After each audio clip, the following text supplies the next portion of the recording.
কি গো বন্ধুরা, কেমন আছো? আশা করি অনেক ভালো আছো। আমি অনেক ভালো আছি। দেখো আজকে কীরকম কচুরলতি ছাড়াচ্ছি।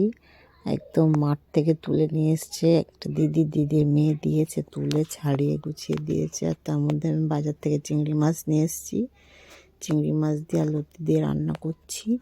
জানি না তোমাদের কেমন লাগবে দেখতে। যাই হোক, আমার তো অনেক ভালো লাগে এটা খেতে।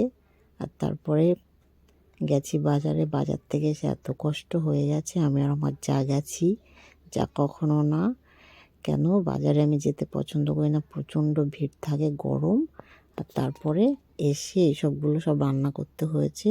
তারপরে নিয়ে এসেছিলো শাকটাও রান্না করব। দেখো, শাক লতি একসঙ্গে সব, সোয়াবিনের তরকারি, 3 রকম তরকারি করেছে। আমার তো আজকে প্রচণ্ড কষ্ট হয়ে গেছে, কেন গরমে রান্না করা সব থেকে মেয়েদের বেশি কষ্টর কাজ। আর সেটাই আমাদের করতেই হবে, কিছু করার না। আমরা তো রান্না করতে পছন্দই করি, বলো, রান্না করে খাওয়াতে।